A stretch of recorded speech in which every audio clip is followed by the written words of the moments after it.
आज मैं बात करूंगा ड्रोन की। ड्रोन नाम तो सुना होगा। देखो, ड्रोन पे बात करना जरूरी है और इसके पीछे जो खतरनाक मंसूबे हैं वो भी मैं आपके सामने बताऊंगा, क्या सॉल्यूशंस हैं वो भी मैं आपको बताऊंगा। देखो, अभी नरेंद्र मोदी जी ने 3 दिन पहले कहा था कि उनको ड्रोन उड़ाने का बहुत बड़ा या बहुत ज्यादा शौक है और वो ड्रोन का इस्तेमाल कर लेते हैं। और साथ ही उन्होंने बोला कि 2030 तक हम ना ड्रोन का मैन्युफैक्चरिंग हब बना देंगे भारत को। वो सुनने में अच्छा लगता है, लेकिन इसके पीछे की सिक्योरिटी थ्रेट को आपको समझना चाहिए, इसीलिए इस विषय को मैं लेकर के आया हूं। फिलहाल आपको ये तो पता होना चाहिए कि ड्रोन होता क्या है। ड्रोन दिखने में ऐसा होता है, बहुत सारे यूट्यूबर्स इसका इस्तेमाल करते हैं। जैसे अगर मैं अपनी नीश में बताऊं तो ध्रुव राठी है, तो वो उसका इस्तेमाल करता है। वो सिर्फ क्या करता है कि उसके आपने देखा होगा ना कि मतलब फुटेजेस में वैरायटी आ सके ना, उसका इस्तेमाल ड्रोन का किया जाता है ताकि आपको एक अलग पर्सपेक्टिव से और अलग चीजों को दिखाया जा सके और एक बेहतरीन एंगल्स आपको दिखाई देखने को मिल जाते हैं। और काफी ऊंचाई से आपको नीचे की दुनिया कैसी दिखाई देती है वो आपको ड्रोन के माध्यम से दिखाई दी जाते हैं। आपने देखा होगा शादियों में भी ऊपर उड़ता रहता है ना, और वो वरमाला लेकर के आता है, दूल्हे को पकड़ाता है और डालिए वरमाला। तो ड्रोन के माध्यम से मतलब एक अच्छा व्यवसाय बन चुका है। आपको ये भी पता होगा कि एलविश यादव से लेकर बहुत सारे यूट्यूबर्स इसका इस्तेमाल करते हैं। लेकिन आपने कई बार देखा होगा कहते हुए कि यार जब हम ड्रोन का इस्तेमाल करते हैं ना, तो हमें ना पहले परमिशन लेनी पड़ती है लोकल अथॉरिटी से, लोकल पुलिस स्टेशन से। अगर हम परमिशन नहीं लेंगे तो वहां पे हमें जेल में जाकर के रात गुजारनी पड़ेगी। बहुत सेंसिटिव है ड्रोन को उड़ाना। या आपको समझ में आ जाएगा जब मैं इस वीडियो को आगे कंटिन्यू करूंगा। तो जितने बड़े फेवरेट यूट्यूबर्स हैं उनका दिमाग में डाल लीजिए ड्रोन का कैसे काम करते हैं और कैसे इस्तेमाल करते हैं, फिर उसको एक बार जहन में उतारने के बाद फिर मेरी बात सुनिएगा तो बहुत प्रैक्टिकलिटी के साथ आपको समझ में आ जाएगा। पॉजिटिव साइड में आपको समझा देता हूं। अभी तक ज्यादातर अगर मामलों में देखेंगे ड्रोन के इस्तेमाल के सकारात्मक पहलू आपके सामने में लाता हूं। जैसे कि किसी भी इंस्टीट्यूशन की निगरानी करनी हो, विकास संबंधित गतिविधियों का पता लगाना हो, नक्शे को तैयार करना हो, अपराधियों की धरपकड़ करनी हो, ऐसे कार्यों में ड्रोन का बहुत ज्यादा उपयोग किया जाता है और यही प्रयोग सफल होता है और अपना काम बिल्कुल सही तरीके से हो जाता है। जैसे कि आप देखेंगे समस्याग्रस्त जो इलाके होते हैं, बाढ़ आ गई है ना, ड्रोन से निगरानी का काम कई देशों की पुलिस भी करती है, उसकी कार्यशैली में यह शामिल हो चुका है। पर ड्रोन का महत्व तो इससे भी ज्यादा हो सकता है। दरअसल निगरानी रखने के लिए ड्रोन तकनीक का उपयोग जिस तेजी से और जिस रफ्तार से आगे बढ़ रहा है वह ज्यादा महत्वपूर्ण हो जाता है। अगर मैं आपसे कहूं कि आप पहले एक सूची बनाइए, एक लिस्ट बना के दीजिए कि ड्रोन का इस्तेमाल कहां कहां होता है, तो आप साफ तौर पे क्या कह सकते हैं?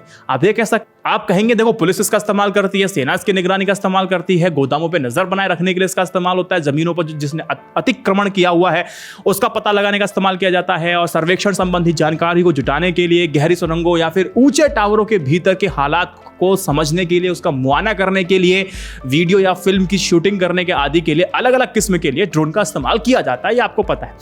2013 में उत्तराखंड में, आपको पता है उस वक्त मैं भी उत्तराखंड में था, बाल बच के आया था, मैं विद फैमिली गया हुआ था। 2013 में उत्तराखंड में जब विनाशकारी बाढ़ आई थी उस वक्त मैं भी वहीं पर था। विनाशकारी बाढ़ के बाद ड्रोन की मदद से ही पहाड़ों, जंगलों और सुनसान इलाकों में जगहों पर फंसे लोगों की तलाश की जाती है और की गई थी। इससे ड्रोन उस इलाके में भी जाने में सक्षम होता है जहां पर हेलीकॉप्टर नहीं पहुंच पाते। तो इसका ये इतना ज्यादा फायदेमंद हो सकता है, इस आविष्कार के लिए आपको नमस्कार करना चाहिए। लेकिन प्रधानमंत्री स्वामित्व योजना के तहत देश के गांव की हर संपत्ति का डिजिटल नक्शा तैयार किया जा रहा है इसी ड्रोन के माध्यम से।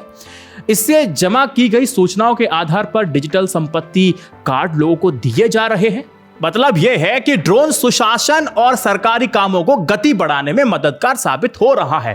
नो डाउट इसके बल पर एक बड़ा सपना यह देखा जा रहा है कि जल्द ही भारत ड्रोन के उत्पादन और इस्तेमाल में एक मिसाल बनेगा, एक धुरी बन सकता है। यह सुनने में कितना अच्छा लग रहा है, लेकिन इसके खतरनाक पहलू भी तो समझ लीजिए। ड्रोन की तकनीक है तो बहुत अच्छी, लेकिन खतरा ड्रोन तकनीक का आतंकी हाथों में जाने पर हो जाता है। शत्रु देशों द्वारा इसका इस्तेमाल किए जाने को लेकर बहुत ज्यादा हो जाता है।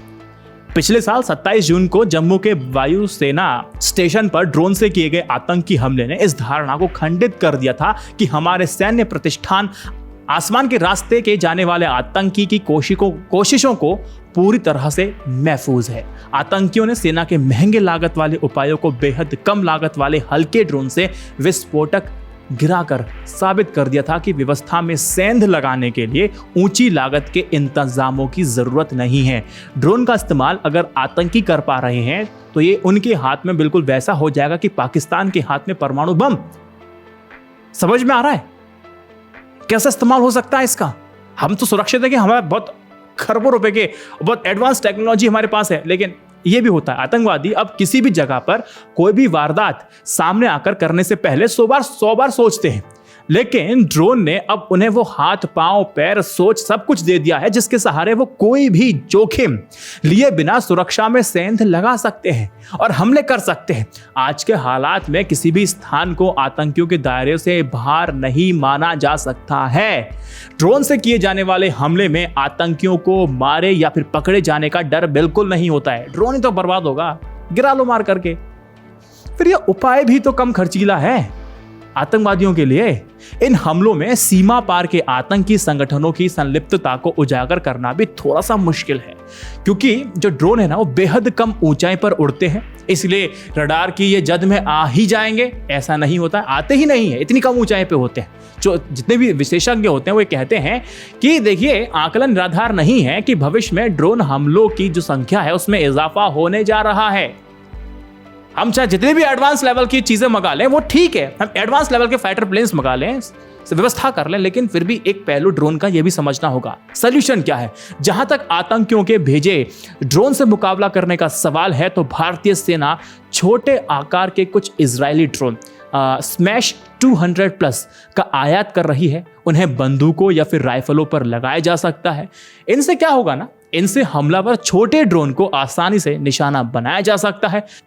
फिलहाल हमारा देश ऐसे खतरों से निपटने के लिए आज की तारीख में सक्षम नहीं है, लेकिन इन घटनाओं से सबक लेकर के अगर बेहद कड़े प्रबंध नहीं किए जाते हैं और आतंकी मंसूबों को धराशायी कर दे तो राहत की बात होगी। निश्चय ही ये काम नीतिगत स्तर पर ड्रोन तकनीक को बढ़ावा देकर के और सरकारी तंत्र की गंभीर कोशिशों के साथ संपन्न होगा। लेकिन इसके लिए जरूरी यह हो जाता है कि ड्रोन महोत्सवों से आगे हमें बढ़ना होगा और उस योजनाओं को तत्काल त्वरित कार्रवाई करनी पड़ेगी और उसको तुरंत आपको अमली जामा पहनाना पड़ेगा। ये आपको समझाने के लिए मैंने इस वीडियो में बड़े बड़े लोगों का नाम लिया ताकि इसकी रीच बढ़े। द्रोणाचार्य कहलवाने में गर्व महसूस करने से अच्छा है कि जो भी कमी आपको दिखाई दे रही है, सरकार अच्छा काम करे, डिफेंस में अच्छा खासा पैसा खर्च कर रही है, जो भी एडवांस लेवल के हथियार हैं उसको भारत लेकर के आ रही है। लेकिन अब ड्रोन के मामले में थोड़ा सा भारत के पास अभी ऐसी कोई तकनीक नहीं है कि वो जवाबी कार्रवाई कर सके। आतंकवादियों को नेस्तनाबूद करना है तो सरकार को त्वरित कार्रवाई करनी पड़ेगी। ये मेरा कहने का फर्ज था और आपको इस वीडियो को शेयर करना चाहिए। देश प्रेमियों को इस वीडियो को जरूर शेयर कीजिएगा। जय Hind, Vande Mataram, stay updated, stay educated, सत्यमेव जयते। नमस्कार।